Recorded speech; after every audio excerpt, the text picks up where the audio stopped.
So, ich komme jetzt einer Einladung nach und zwar von Mike Kojima von MotoIQ. Also ich besuche ihn jetzt in LA, weil ich habe ihn kennengelernt auf der SEMA-Show und er ist wirklich, wirklich ein cooler Typ und der hat echt mega drauf. Das stimmt halt Fahrwerke ab, der baut Rennautos, erfolgreiche Rennautos und bedient in MotoIQ somit das erfolgreichste und auch größte Online-Magazin bzw. ja, Community bezüglich Rennfahrzeuge, also so Performance-Stuff.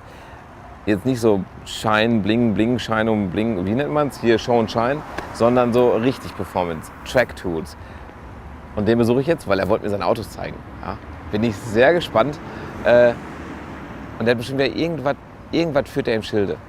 Kommt mit. This is kind of like being nervous. It's like police interrogation or something. So I'm sitting here in the chair, and then you guys are over there with all kinds of fancy camera stuff. I'm Mike Kojima, and I'm a suspension engineer for Dai's drift team. My name is Dai Yoshihara, and I drive Formula Drift in the Falcon Tire Town 14 BRZ.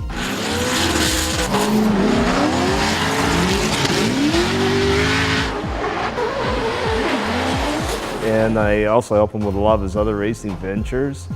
I also run MotoIQ, which is one of the biggest enthusiast websites in the world. We're mostly known for our hardcore tech and builds and how-to type articles. So my drift car is Subaru BRZ, but pretty much everything with the car not stock. We got V8, which is Chevy LS based built motor, and a turbocharged from Garrett Turbo. I think we make almost 1,000 horsepower, and Falcon Tire 615K, and also KW 3-way shock and rocket body kit. Yeah, it's pretty much fully built, race ready, but drift car. So some of my history is I've been a suspension engineer for quite a while. I've done stuff for Nissan, a few of the other OEMs, and some secret stuff that I can't talk about or else I could get killed. But I do some work for KW. I help them with ride development for certain projects and some track support for various racing programs. Well, I've been competing in Formula Drift since day one, which is 2004, and I finally achieved my goal being a champion in 2011. And starting from last year, I'm owning my own team, and today I'm sitting 8th place 2016 championship, so hoping to get to the top by the end of the year. I guess I've been around KW for a long time, maybe 6 or 7 years, maybe more. And you know, at first it was just kind of a friendly relationship, but now I help out when they need somebody here in North America to do some things sometimes. And I really believe very strongly in the product. Being an engineer, I work a lot with their stuff, and what I like about their stuff is the adjustment range is very huge, and it can accommodate changes in spring rate. The valving is very good. There isn't much valve lag.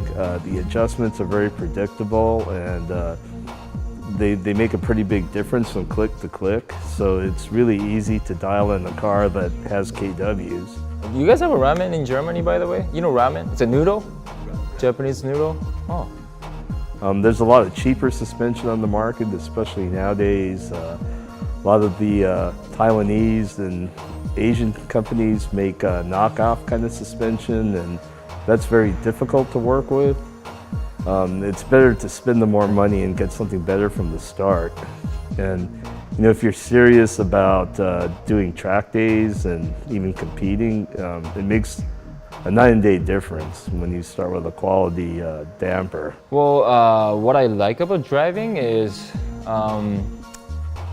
it's just fun.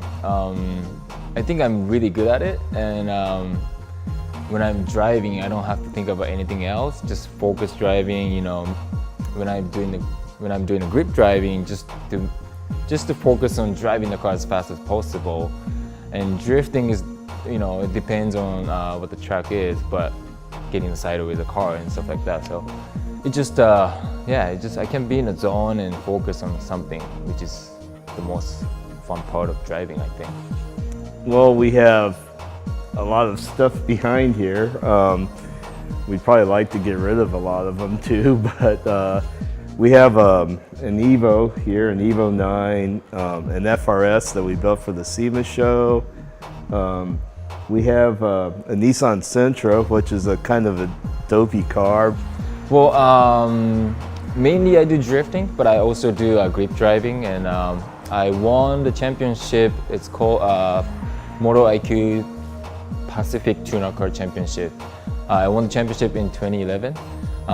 That was wheel-to-wheel racing, and I also do some time attack here and there. And last year, in the Spoon Civic, we broke the record, and we're still holding the record at the Baton Willow track.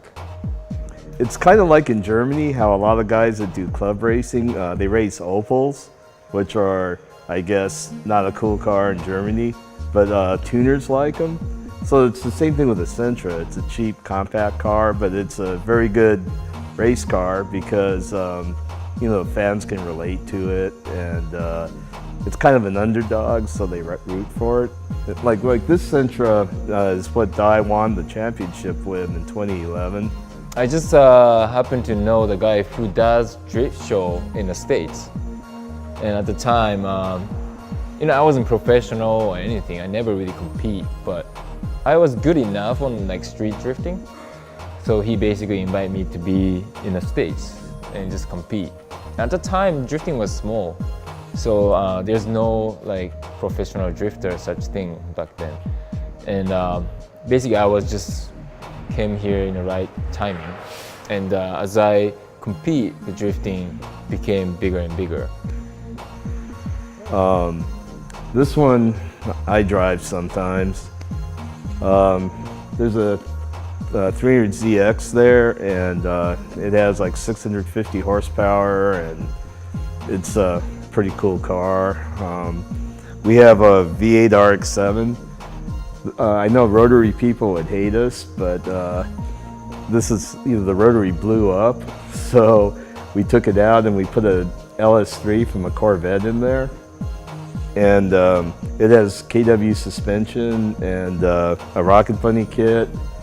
The LS is actually a lighter engine than the rotary, so we actually have more weight on the rear wheels. So the weight distribution is 4753. So the car handles very well. Probably it's better weight distribution than the rotary had. Yeah, probably next year it'll be running better. Right now it runs, but we probably can't get out of the shop because it's too low. Really? Is it already installed, the others? Yeah, would you like to see it? Yeah. That'd be funny if I can't open the hood. There's Here it is. Oh yeah. This is probably the first Rocket Bunny FD in this country. Really? Yeah. But you do not took the boss style, right? I'm not a body kit expert. I don't know. You probably noticed the cars around here aren't too flashy. Yeah. But MotoIQ style is just functional. Yeah, performance, and we don't care about looks too much. Okay. Which is good and bad, but our readership kind of likes the very technical stuff. Okay. Okay. And then what we did is, a typical show car guy will only have kind of normal size wheels and tires, and then they'll put spacers to kind of fill it out. But we put huge tires in. That's a 11-inch wheel in the front and the 13-inch. Triple eight? Yeah, 888. And so it's super huge, and I don't know if you could see here, but you see how we built our own control arms? Oh, yo. You make, okay, what is the basic control arm? It's like a stamped steel, and it's really short, and then the tire will be way in. Oh, okay. But the thing is, if you put spacers, the wheel makes a big swing. Yeah. And then it hits in the wheel well. So we had to maintain the good geometry and the good scrub radius, so the wheel will pivot about. Yeah, you're right. Yeah. And then that way we can fit it Have it inside like- yeah. without rubbing on the sides. Yeah, we're waiting for the pump. Ah, okay, okay. So it's HLS with a KW Club Sport. We also designed the suspension so it has 0 bump steer. okay. And the scrub radius, if you have too big of a spacer, it can cause understeer and then pulling in the steering when you go over like cracks in the road and stuff. Okay. And then squirming around under braking. But with the proper scrub radius, the car will handle really well. Okay. So it's just straight. But you know, we had to invest in building all this stuff. So Chris Eimer, Dye's crew chief, actually built this. So you told me the engine is lighter than the OEM one. A lot of it's the complicated twin turbo system that it has. Is it LS3 or? LS3. When you look here, you can see that the engine is almost mostly behind the line of the axle. Yeah. So the weight of the engine's really far back. So it's good to handle. Yeah, the rotary engine's kind of long and more forward. Okay. So more weight is in front. Okay. So that's why this car has more weight on the rear wheels than the front wheels and very good handling. And like not a lot of people realize that, but that's why it's such a good swap. And when you look in there, it's a lot less crowded. Yeah. And there's like plenty of room, and it's, you know, the stock engine has all kinds of vacuum hoses and everything all over it, but this is really clean. And it looks like almost like the factory put it in Yeah. there. Well, this, California has very strict emission laws. Yeah. And what's good about this thing is it's a kit from General Motors, and it's called an E-Rod. So it has a what you call a CARB EO, or an exemption number. So if you buy the entire kit from GM and you put it in there, it comes with documentation that you can give to the smog station that this is a legal engine swap approved by General Motors and engineered by General Motors. And Okay. that's what this sticker is right here. So the smog station, they'll pass your emissions test. I didn't know before. Yeah, and actually throughout the whole country, I mean, technically in later model cars, engine swaps are illegal. But that's the wonderful thing about this. You buy the E-Rod kit, and it's completely legal. So in this kit, you have all the engine is in, the cables, the ECU, and all the surrounding you need. The catalytic converters, everything to make the engine fully emissions legal. But yeah, it's a really good kit. The best thing, no hassles. It has a warranty from GM for 3 years and 36,000 miles. Yeah, I'm not kidding. This engine has a warranty, factory warranty. Yeah, so you can. How much is that kit? The kit is about $8,000. But if you just wanted to get the engine from GM, it's about $5,500. 5,500. Oh.